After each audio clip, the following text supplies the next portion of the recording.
Hey guys, happy Friday and welcome to another episode of Day in the Life of Vintage Classic Specialist.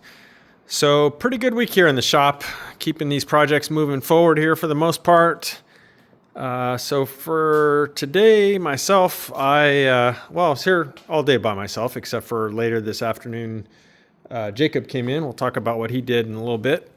But I've had some momentum here going on the wiring for the blue sparkly buggy, so kind of continued with that. So let's see what I did. Today I focused on the wiring at the front of the car here. Yesterday I was pretty much primarily at the back of the car. So got the wiring pretty much ran all in front here under the gas tank, the under hood area here. So the main loom again runs along the tunnel because this later body doesn't have the tube that runs up underneath the body there. So we ran everything on the floor there and comes out right there and then runs up. And then I went ahead and put a hole in here where this runs into the inside of the car, if you can call it that.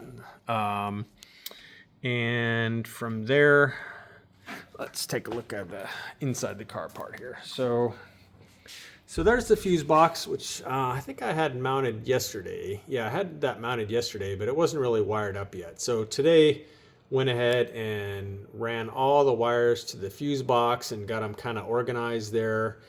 And then some of those wires go to the dash, and then other wires go through this same hole here to the front of the car, and some of the wires from the back of the car come through this hole this way. So there's wires like going every which way, but basically everything either comes or goes through this main hole here. So pretty much just one hole bringing stuff inside and outside the car from the fuse box and ultimately to the dash and so on. So pretty happy with how this came out.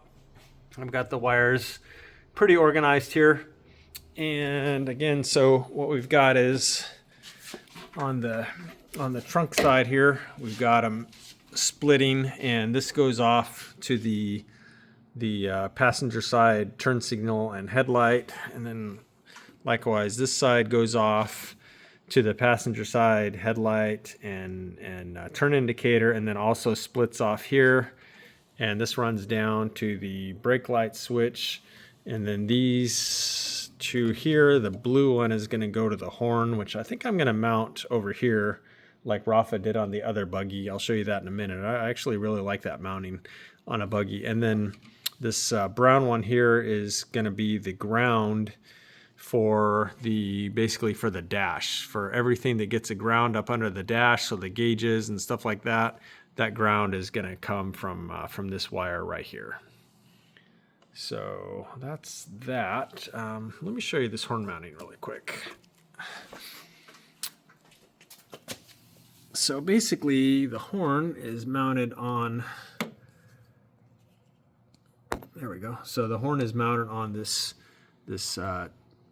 bracket that comes up here that normally the brake line routes through that. So from the rubber hose to the hard line, which goes to the master cylinder. So pretty much just added a hole on that and run the horn off of there. So really, really clean, nice installation there of the horn.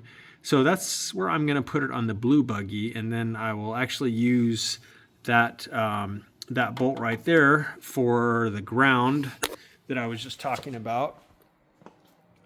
Right there, the brown wire, so that'll pick up that bolt that'll go through right here when I drill a hole, and then that'll be the ground for the chassis. So that wire runs through there and comes in here. So yeah, I still need to connect the wires here to the actual lights and the turn indicators.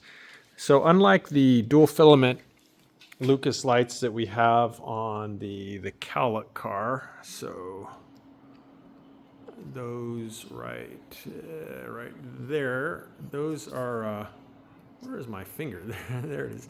So those right there, those are dual filament. So those have both a running light and then turn indicators. These These are actually single filament, so pretty much just 2 wires coming out of those. One is ground, and then the other is for the blinker. Anyway, so I got to connect all that stuff, and then I'll ground those up on the shock towers, kind of hidden back here behind the top of the shock, and then wrap all those with electrical tape so they look all nice and clean and kind of just disappear up into there. So still got to do that, but I didn't want to actually wire in the headlights because I want to get some different bases for these. So Myers-Manx makes like a billet base here for the headlight, and I think it's going to look better than this. Yeah, the customer supplied these with this kind of like thick, ugly rubber mount here that this piece sits on, and I think it's actually going to look much cleaner to use the billet ones that Myers-Manx makes specifically for these cars. And I think it's going to be a better fit and so on, better fit and finish than this. So didn't want to wire these up because the headlights have to come off when I swap out the base right here. So, but other than that, yeah, that was pretty much it. So all these wires here now are what's going to run to the various switches and gauges and so on up underneath the dash. So pretty much until the dash goes in, this is just going to kind of hang out here like this and wait for the dash. Similar to on the back of the car, I finished the wiring back here as much as I could, and then this part of the harness here is going to go to the motor when it's connected, again for idiot lights, gauges, power to the coil, and so on. So this is just kind of hanging out here until the motor goes in.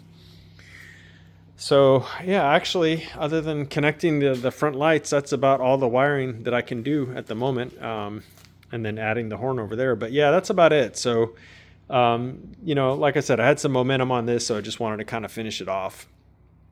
So that was pretty much my day.